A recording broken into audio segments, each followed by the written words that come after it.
Connecticut's #1 local news. This is Channel 3 Eyewitness News. Good morning, everyone. I'm Nicole Nalepa, and we, of course, are following some of your top headlines on this Friday morning, February 5th, 2021. So let's get right to it. We are moving on to the latest on the coronavirus in Connecticut.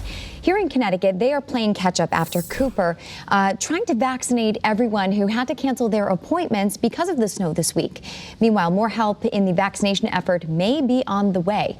And this is as Johnson & Johnson submits its vaccine for emergency approval.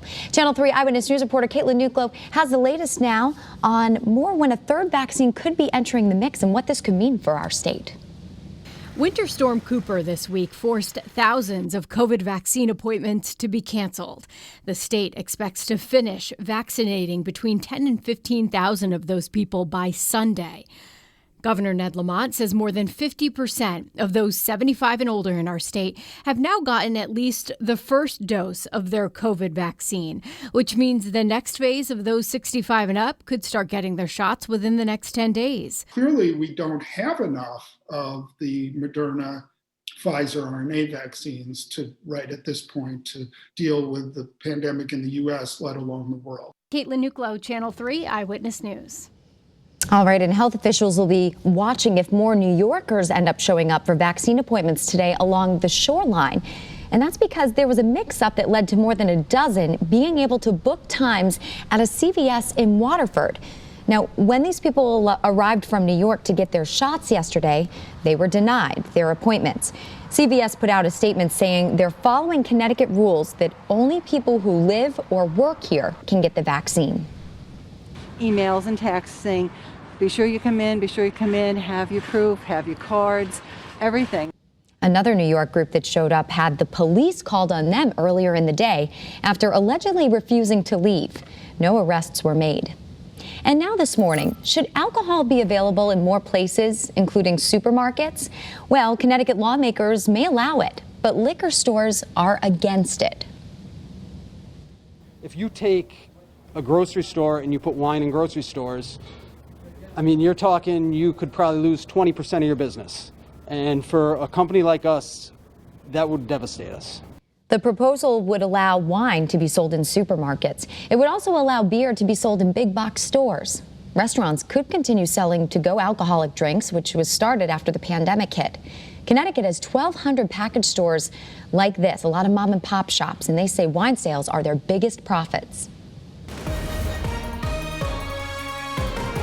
7:03. Hi, everybody. Good morning. We do have a little bit of mixed precipitation out there for you this morning. It's light, nothing too substantial. It's a kind of a weak storm that's passing through during the day today, but it is going to bring us a little bit of mixed precipitation. As you can see it this morning, it's in Haddam, Hamden, got a little bit of snow mixing in with some rain there, on up into New Britain, into the greater Hartford area, and then just a little bit of snow just to the north of Waterbury and Wolcott, to the north and east of Waterbury and Wolcott and Watertown, Oakville. You guys might be seeing some flakes out there this morning, on up into parts of northwest Connecticut. And I just got an email from Norfolk that we do have some snow flying around there. Heartland, Barkhamsted, you might be seeing some snowflakes this morning.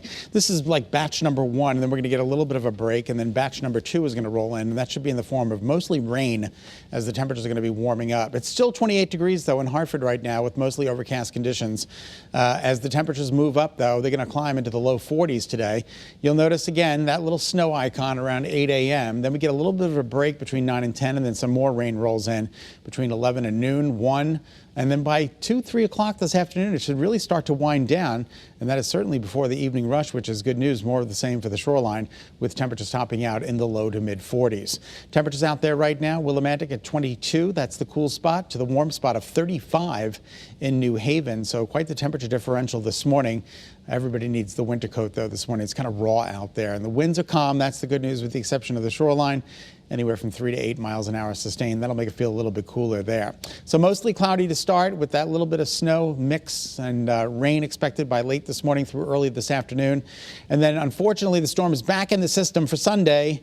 Yes, it's tracking a little bit further to the north. I'll get to that in just a second. In the meantime, here's early morning futurecast. Tomorrow's weather today, a little underplayed at 7 o'clock this morning, but then by noon you see the rain moving through. That rain will be gone by about 3, 4 o'clock this afternoon, maybe even some partial clearing by later on. All right, here's Sunday, 7 o'clock in the morning. A little bit of snow starts breaking out by late morning into the early afternoon. Now, the center of this storm, you'll see it, that little circle right above the word light on the gauge there. That's the center of circulation. So it is tracking a little bit further to the north, but not enough to the north to bring us a substantial amount of snow. Now, if that changes and it does move a little bit further inland, then we could get a little bit more in the way of snow. That's the European model. More of the same for the GFS. The American model, it does the same exact thing, brings us snow during the day on Sunday, and it's all gone by Sunday night. Monday morning is looking good. All right, so this is just one estimate of how much snow we can get, 2 to 3 inches of snow during the day on Sunday. Again, if it tracks a little bit further to the north, we could get a little bit more. If it tracks a little bit further to the south, we could get a little bit less. Mark and Bruce will have more information coming up on Eyewitness News at noon and at 4 o'clock. All right, forecasted highs today, mid to upper 30s, low to possibly some mid 40s along the shoreline. Any wintry mix changing over to rain. Tonight's overnight lows, pretty typical for this time of year. Gradual clearing, seasonably cold, and then your 7-day forecast. It includes a great day tomorrow, breezy with a high of 36, and then we're talking about that storm for Sunday. Monday looks good, another storm for Tuesday with mixed precipitation, and then Wednesday and Thursday, cooler with highs only in the low 30s. 7:06, Nicole, we'll send it back to you. All right, thanks, Scott. We are counting down to Super Bowl 55. The Kansas City Chiefs and the Tampa Bay Buccaneers will be facing off this Sunday in Tampa, so 2 days away. And celebrating and watching the game this year, it's close to being a national holiday every year, right? But this year we're dealing with a pandemic, so viewing the Super Bowl should be a little different. Channel 3's Mark Robbins has the latest. Super Bowl watch parties should be much different, much smaller than in years past. The recommendation is family members or those you live with only. Other than that, gatherings should be limited to 6 or less with proper social distancing for seating. And when not eating, masks should be in place. And cheering should be nonverbal. Stomping and clapping can be a great euphoric release and reduce the spread of germs. Sounds a bit odd, but these are odd times. In fact, when it comes to alcohol, the universal recommendation is to abstain, no matter what state you live or party in. When people have had a few drinks, they're projecting their voices, they're having, trying to eat those chicken wings. That is a recipe for spreading COVID. Mark Robbins, Channel 3 Eyewitness News. All right, make sure to be safe this weekend. Thanks so much for tuning in to Eyewitness News on this Friday morning. We made it. Remember, you can get news and weather updates anytime on the Channel 3 app. Have a great day, everyone. Stay healthy, stay positive.